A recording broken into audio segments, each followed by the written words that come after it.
Welcome to this explainer. Okay, imagine for a second you're trying to navigate a sprawling, chaotic metropolis. It's got billions of destinations, but you don't have a map, and absolutely none of the streets have names. Honestly, that is exactly what the internet would be without the domain name system, or DNS.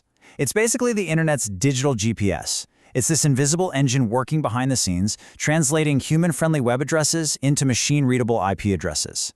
But here's the catch. Because it was originally designed way back in the 1980s for pure utility and not really for security, it turns out this foundational system is currently under unprecedented siege. So we're going to look at how protecting this invisible engine directly dictates an enterprise's bottom line and fundamentally shapes the future of our global digital rights.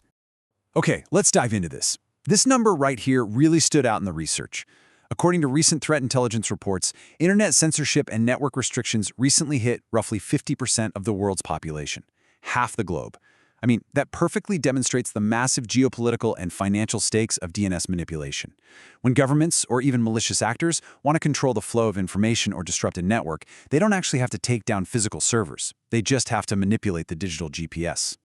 To really grasp the risk, we have to look at the mechanics of the threat, specifically something called DNS hijacking. Think of it like this. DNS hijacking isn't just some random, harmless technical glitch.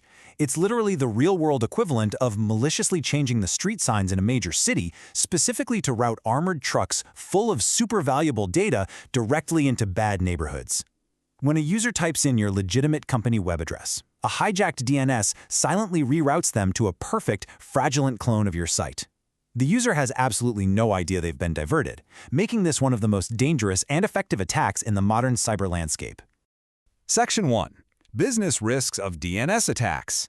Let's look at what this means for the enterprise. Here is the rapid-fire reality of the financial and operational fallout. A compromised DNS doesn't just mean your website won't load for a few minutes. It means complete service downtime across your entire suite of applications. It leads to severe brand damage when your customers are unexpectedly redirected to sketchy phishing sites bearing your logo. And hey, if your domain drops offline, your long-term SEO rankings will absolutely tank. But perhaps even scarier are the undetected data breaches. Attackers use a clever technique called DNS tunneling to quietly smuggle your proprietary data right out the front door through standard DNS queries, entirely bypassing your expensive firewalls. Add to that degraded customer connectivity and increased churn, and you can instantly see the return on investment for robust DNS security. It is literally a fundamental bottom-line revenue protector. The Internet Society points out that if a single page under a domain is unlawful, blocking at the DNS level prevents access to all the other lawful material, causing widespread collateral damage. And this brilliantly illustrates how the blunt nature of DNS manipulation affects way more than just corporate revenue. It brings us to a massive global issue. Section 2. DNS as a censorship tool. To see just how clumsy and blunt this instrument is, look at this wild historical anecdote. Back in 2011, U.S. authorities seized the domain moo.com to target a specific targeted set of subdomains hosting illegal material. But because DNS blocking is pretty much an all-or-nothing approach at the domain level, that single seizure accidentally took 84,000 completely innocent subdomains offline in an instant. We're talking personal blogs, small businesses, community projects, instantly disconnected and slapped with a federal seizure banner. It perfectly proves that DNS was built for universal routing, not as a highly flawed, collateral-damaging tool for public policy enforcement. Section 3. The Encrypted Protocol Showdown. Let's talk about the defense. So, we have three major contenders when it comes to encrypted DNS protocols, and I honestly like to think of them using vehicle metaphors to keep it straight. First, we have DOT, or DNS over TLS. It operates on its own dedicated port 853. Think of DOT as an armored truck driving in a dedicated VIP lane. It's highly secure and great for internal enterprise governance. But because it's sitting in its own highly visible lane, network admins or firewalls can easily spot and block it. Next up is DOE, DNS over HTTPS. This one runs on port 443, literally hiding right inside standard web traffic. So DOE is like a standard civilian car blending seamlessly into rush hour traffic. It's incredibly hard to block, which is why it's become the default for consumer privacy in web browsers. Finally, we have the newest standard, DOQ, or DNS over QUIC. Running on UDP, DOQ is essentially a high-speed bullet train. It's custom-built for low latency and high performance. Section 4. The do-queue performance advantage. Those older protocols like DOT and DOH both rely on TCP, and TCP suffers from a major structural flaw called head-of-line blocking. Imagine being stuck in a single-file traffic jam. If the one car at the very front breaks down, every single car behind it is completely stuck. That's TCP. If just one data packet drops, all your subsequent DNS traffic halts until that first packet is resent. QUIC, the technology powering DOQ, completely fixes this by using independent streams. Now it's like a multi-lane highway. If a packet on one stream gets lost, let's say a background query for an ad banner drops, it doesn't delay the essential queries flying down the other streams. Everything just stays incredibly fast and fluid.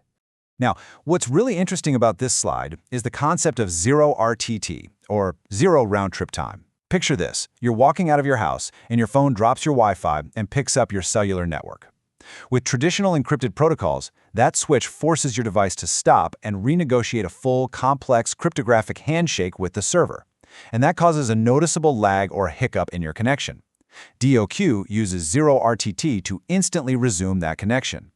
The QUIC protocol actually remembers your secure session from moments ago, completely eliminating that network hiccup.